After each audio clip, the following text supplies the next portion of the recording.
Барлықтарыңызға сәлем. Бұл видеода мен сіздерге осындай шоколадтан жасалған букеттің жасалу жолын көрсететін боламын. Міндетті түрде видеоның соңына дейін көріп, лайк басып, сұрақтарыңыз болса қойып отырыңыздар. Ал енді бастаймыз. Ол үшін бізге осындай силиконовый молдтар қажет. Пищевой силиконовый молд, осындай розочка формасындағы. Менде осы бір формада бірден 10 штук құюға болады.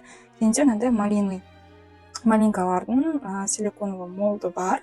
Осыған қазір темперированный розовый шоколадты және де ақ шоколадты и қызыл шоколадты құйып шығатын боламын. Розовый шоколадты осы кондитерский мешокқа құйып алдым. Ұшын өзіме ыңғайлы етіп құйып алдым. Енді осы формаларға құйып шығамын.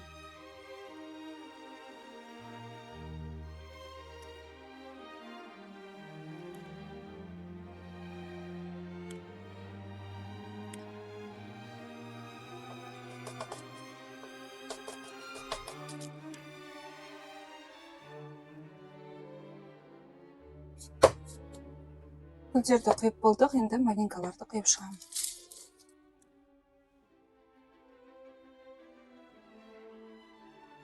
Енді гүл мен малинкаларды холодильникке 15 минутқа қатыруға қоямын, сосын кейін барып шпажканы тұрғызатын боламын.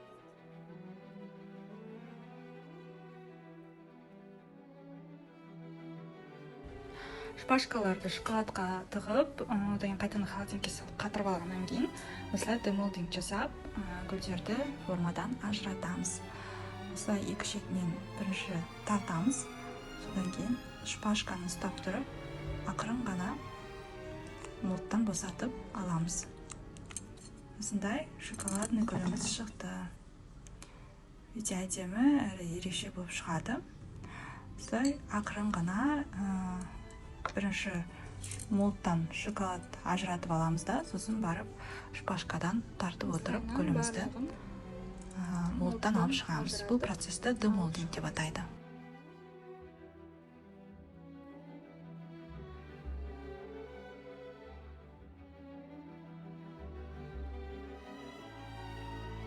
Енді қараңыз. Міне біздің барлық гүлдеріміз дайын болды. Осындай ақ түсті және де розовый түсті гүлдерді құйдым шоколадпен. Және де осындай қызғылт түсті малинкаларды құйып шықтым. Қазір енді осы шоколадный гүлдерден мен букет жинайтын боламын. Ол үшін бізге осындай скотчтар қажет, яғни осындай тонкий 1 сантиметрлік скотчтарды алсаңыздар болады, немесе осындай жуан скотчты алсаңыздар болады. Өздеріңізге қайсысы ыңғайлы, соны алып қолдансаңыздар болады. Қазір мен сіздерге қалай орайды соны көрсететін боламын. Міне қазір мен осылайдан малинка мен гүлді бір-біріне осылай түйістіріп скотчпен байлаймын.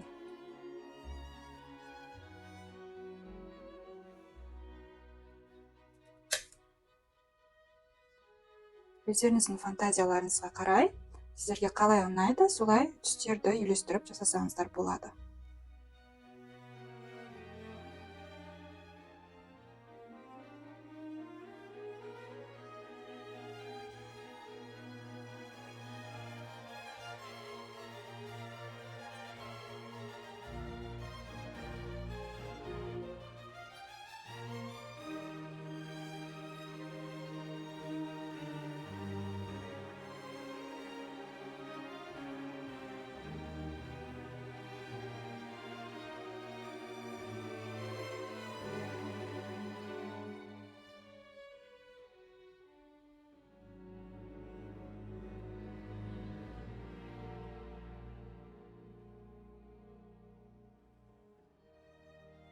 Мінекей біздің букетіміз дайын болды. Осындай домалақ форма шыққанша жасап шығамыз. Шпажкаларды скотчпен бір-біріне жабыстырып шықтым. Қазір енді упаковкасын жасаймыз. Қараңыздар, біздің букетіміз осындай дайын күйінде мен банкаға салып қойдым. Можно вазаға салуға. И енді осы шоколадымыз беті кірмес үшін осындай прозрачный слюдамен қаптаймыз. Размерін өлшеп аламыз да.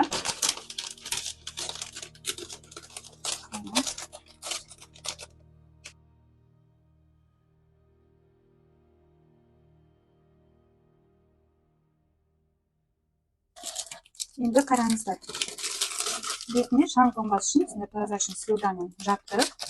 Енді қараңыздар, бұны қазір жан жағы әдемі болып тұру үшін мен қазір мынаның жан жағына тишью қағазын жабыстырамын.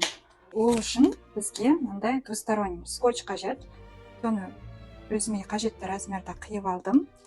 И осылайынан слюданың сыртынан жабыстырамын.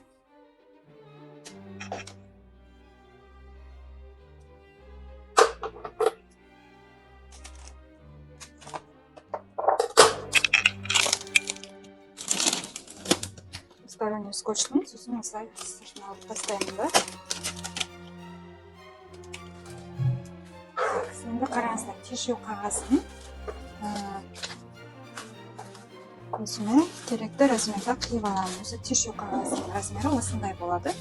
И мен қазір өзі осылай ішке бөлінген болады. Мен осының бір бөлігін ұзыннан қиып аламын.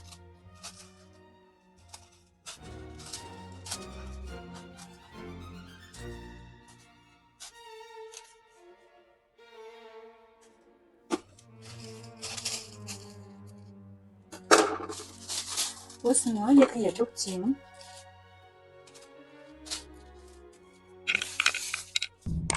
Мындай шпажканың көмегімен, шпажка болсын, ұзын қарындаш болсын, яғни осындай жіңішке заттың көмегімен осылайынан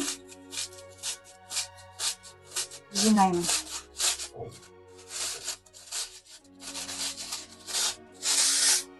Сосын осы шашақ жағын, осындай шашақ болып шықты, яғни волнистый, волна сияқты болып шықты. Соны мен мына букеттің жан жағына двусторонний скотчқа жабыстырып шығамын.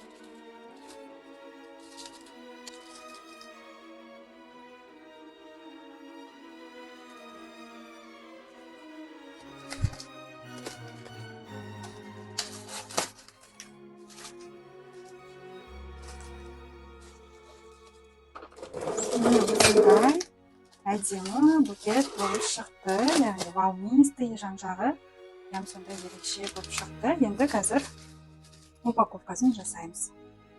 Менде осындай двусторонний упаковочный бумага. Қазір осыны осылай алып, осыны иғашынан бүктеп,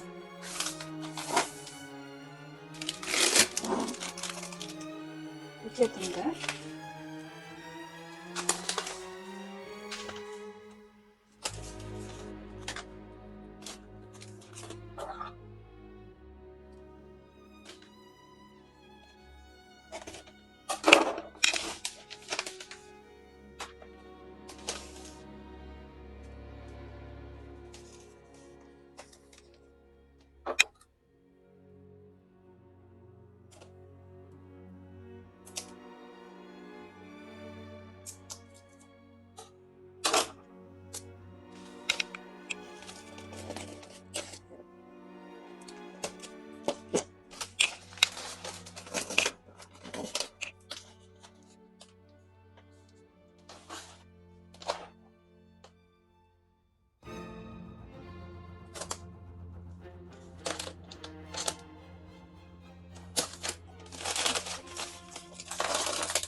осындай букетіміздің упаковкасы шықты.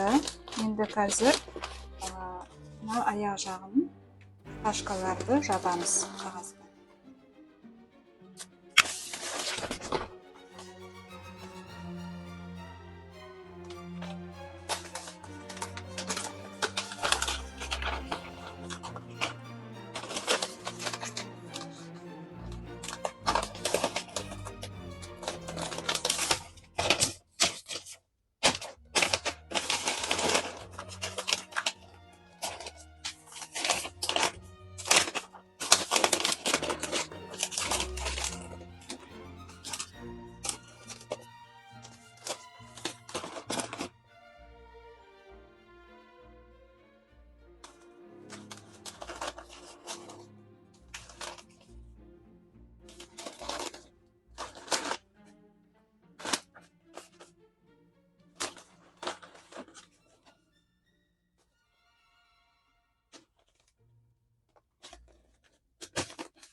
Каспийдің ғарышы. Каспийдің ғарышы.